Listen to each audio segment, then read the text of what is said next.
Embracing Your Higher Purpose by Richard Rudd. The 27th Gene Key, Food of the Gods.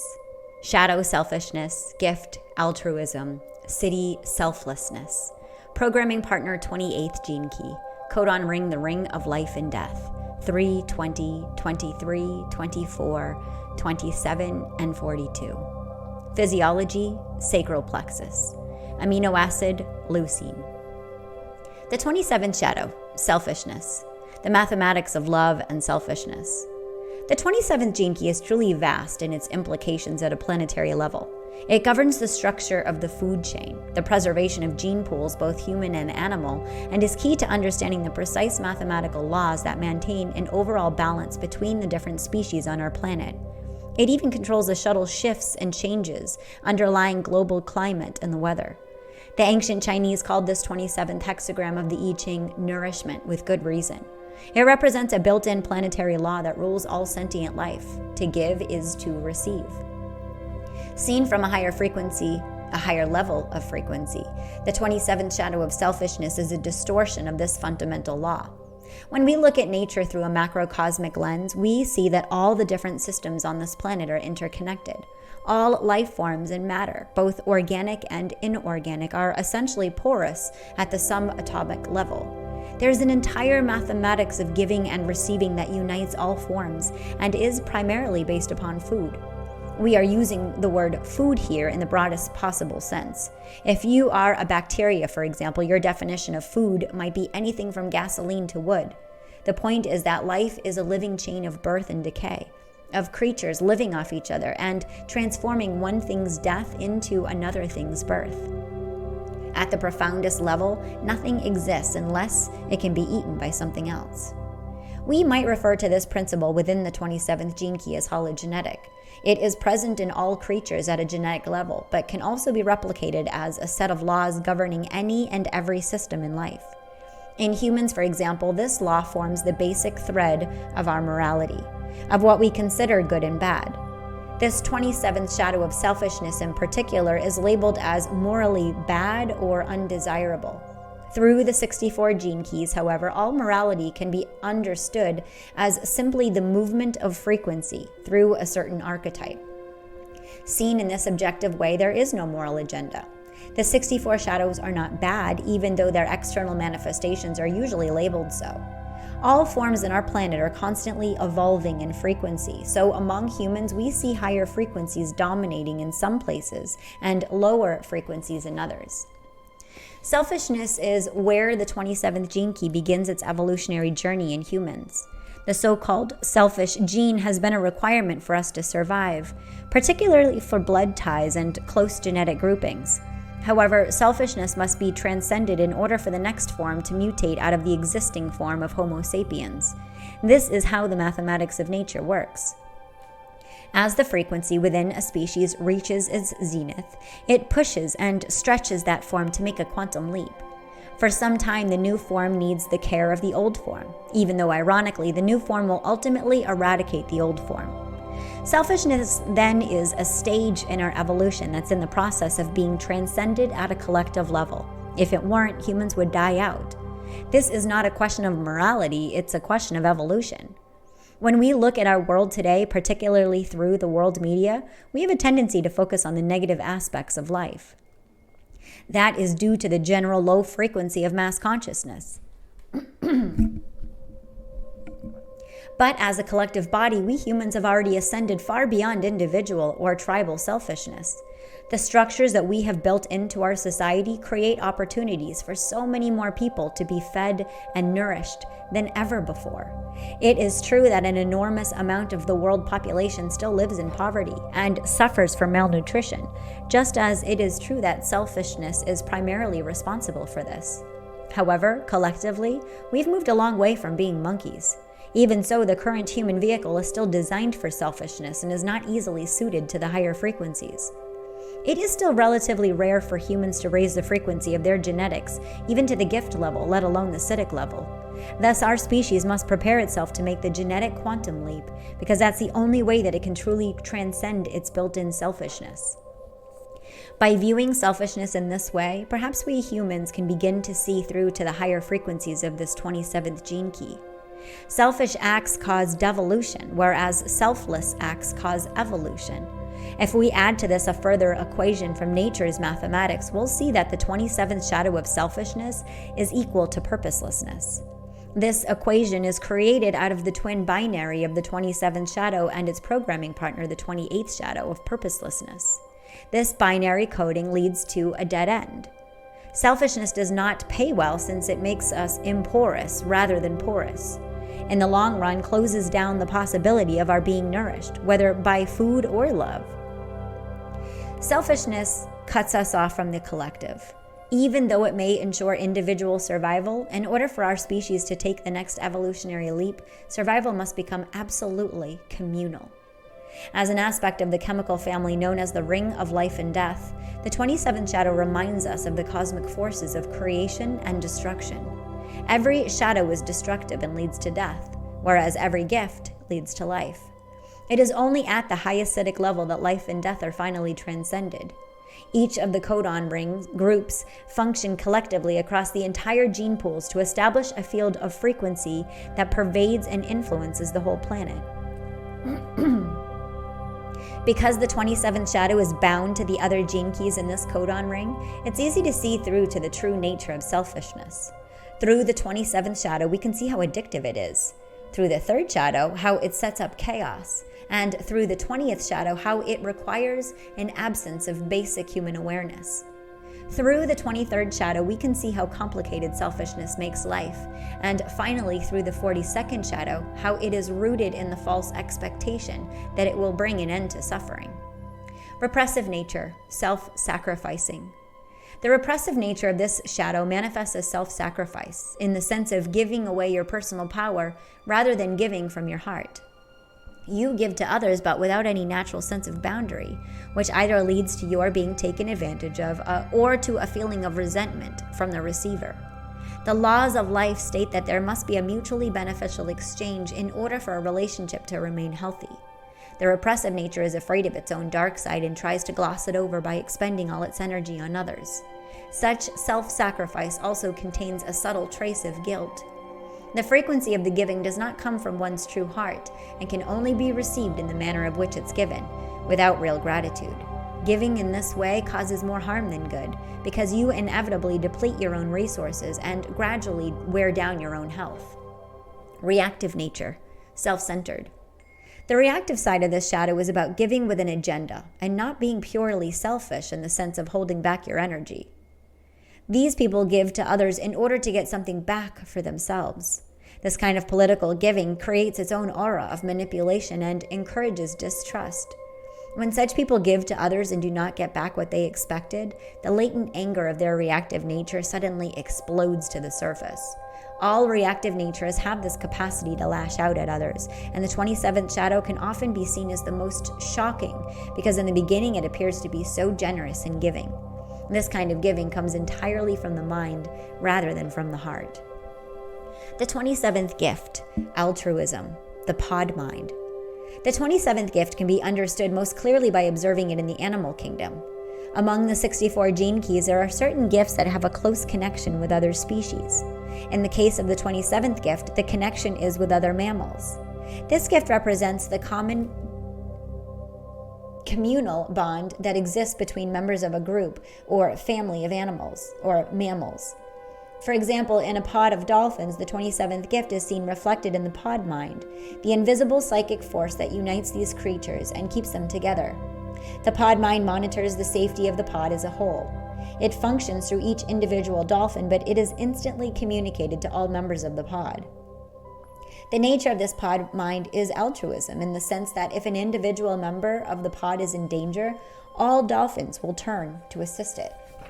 Sometimes in mammals, an older member will even sacrifice itself to save a younger member, thus ensuring the continuation of the lineage. At a higher frequency, this communal altruism that exists between family groups extends to the species as a whole. In humans, altruism ensures that our survival as a species.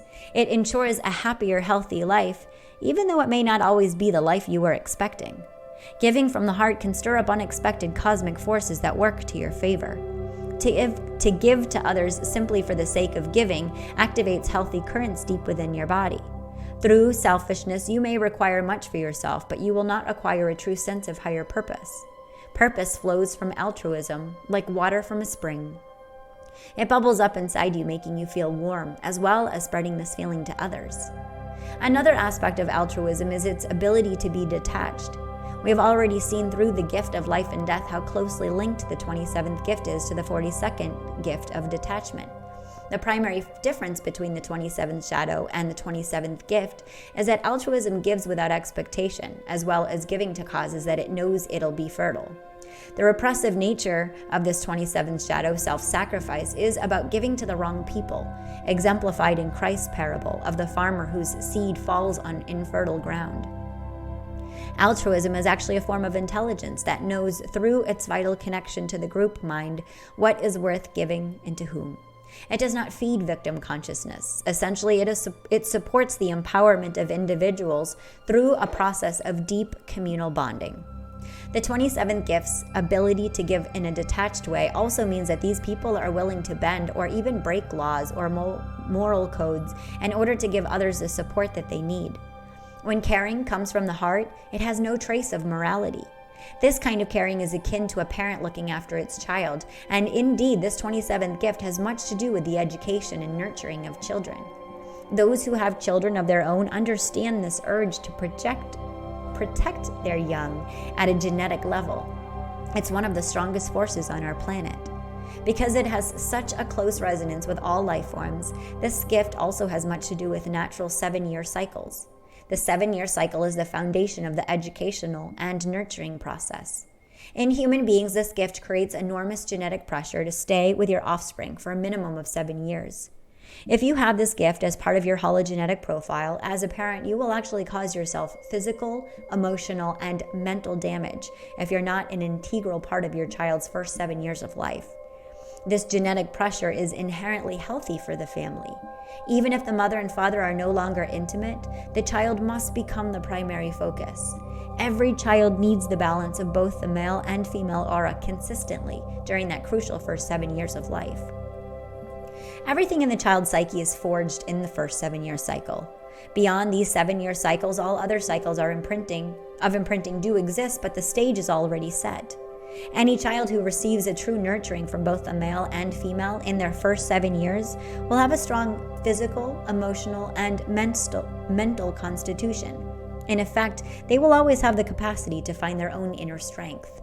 Such a child is likely to grow up with an altruistic nature rather than a selfish one. Of course, destiny arranges all manner of events that may split a mother and father apart, but nothing is ever lost.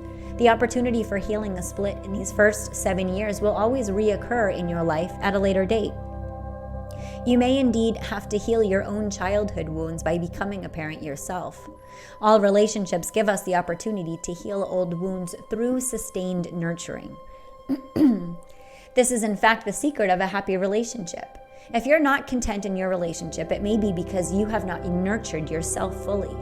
Every relationship provides this mirror. The true nature of the 27th gift is generosity, which is primarily about caring for others and for nature in general. These people can also make wonderful gardeners since they have a natural connection to the cycles of life and the ebb and flow of nature's rhythms. This gift also has a particular soft spot for those who are weak or afflicted. It's quite natural for those with this gift in their hologenetic profile to find themselves involved in the service professions, where they can offer nurturing to others.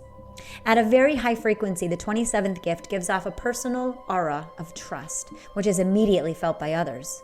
Such an aura of trust often allows others to let their guard down and open themselves up to nurturing, sometimes for the first time in their lives. At a deep genetic level, the presence of this 27th gift engages a feeling of communal security through its strong resonance to the group mind. As such, it's one of the most powerful healing gifts in the whole genetic matrix. The 27th city, selflessness, love, the new superfood. The 27th city is about as mystical a city as you can get. It's very challenging to explain this archetype in our common language. The knowledge that comprises the 64 gene keys is reflected in the substructure of life at a genetic level. Until humans fully understand the science of fractals, we will not really grasp the nature of the universe. Everything we look at is a hologram containing the blueprints to everything else. The current evolution of humanity as a whole is set to make the transition from the frequency of the 64 shadows to the 64 gifts. The highest frequency of the 64 cities does not really concern the current stage of our species and has more to do with our future as a consciousness. This is why in certain rare humans, a acidic state will spontaneously blossom, but cannot yet blossom among the totality. Those people in whom the city is made manifest represent a state that's not really designed for the current version of Homo sapiens. In this sense, all acidic states appear as anomalies rather than the norm. It's extraordinary to reflect that incredible information about our future hides within certain places in our genes. The 27 city is one of the secret places. In its present cycle, this part of our genome is dormant, waiting for its time. It's operating at a mere fraction of its full capacity. In our current cycle, it manifests within us as a kind of deep unconscious yearning for harmony. The outer symbol of this yearning is food, which is why the original Chinese name for this archetype was nourishment. The fact that our current planetary evolution is built upon one creature having to physically consume another to survive shows our deep limitation. We're not a species that can survive without a food, but in the future we will be. At that far off stage in our evolution, the true nature of this 27 city will become fully apparent. However, there are stages in our evolution where our genetics mutate, and each one of the 64 cities subtly shifts its capacity. We stand at the cusp of one of the greatest of these changes now. In the next few hundred years, the city of selflessness will become widespread across our planet. Eventually, this city will take hold on all life on Earth, and it will bind it together as one creature. Although our current carbon-based life forms are not capable of sustaining such a high band frequency. This will presage the time of the ending of food and the dawning of what we now understand as immortality, the 28th city, the programming partner of the 27th city. From where we stand now on the evolutionary ladder, this future stage seems like science fiction. When humanity stands in its truth, devoid of any sense of self, true planetary awareness will dawn. In ancient cultures, such as the Aboriginals of Australia, ancient tales exist of a time when the awareness in animals and humans was indistinguishable, and we operated as a single unified field of consciousness. This is the direction in which our human species is headed. At a higher level of reality, we will, in essence, become extinct. We'll no longer experiencing ourselves as a separate species, but will function more like the neurological network for Gaia, the Earth. By taking a walk through each of the 64 cities, you may see the pattern of humanity's eternal quest to meet its divine nature. There have been many different paths toward God. One of the greatest of these paths is the path of service, known in India as Bhakti Yoga, the path of compassion. Also known as the doctrine of harmlessness, the 27th city of selflessness has manifested in the lives of many saints throughout the history. This is not really about being a do-gooder. There are those who try to help others for the wrong reasons, out of the subtlest desire for recognition or to cover up their own deep pain. Selflessness is an absolutely pure yearning to provide succor to others. There's no trace of self-consciousness in it. Such people have made a quantum leap, and the acidic energy available to them is enormous. They can work in situations that normal people would find impossible. Despite endlessly giving themselves to others, they don't become depleted, but are continually nourished by the refined currents of the aura of love surrounding them.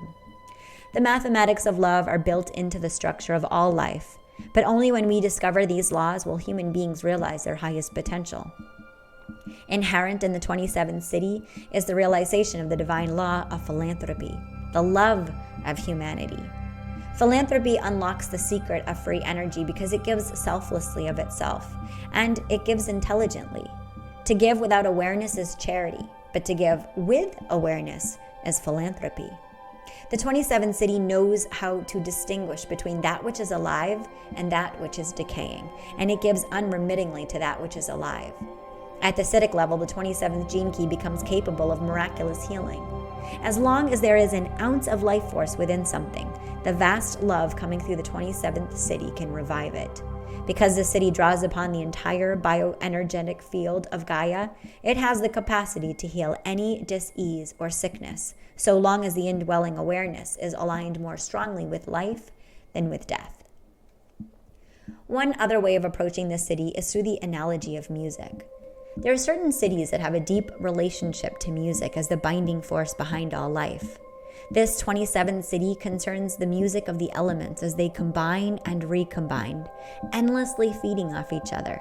They are indeed precise fractal mathematical laws that govern the cycles of the elements on our planet, the way in which water and air combine, both through the global weather patterns and within the digestive tracts and respiratory systems of all creatures, creates an exquisite harmonic if we could but hear it. To reverse an old metaphor, on our planet, love is the food of music, and it can be found everywhere. To those listening through the ears of the 27th city, this love is all they hear. One day you, too, will hear its music.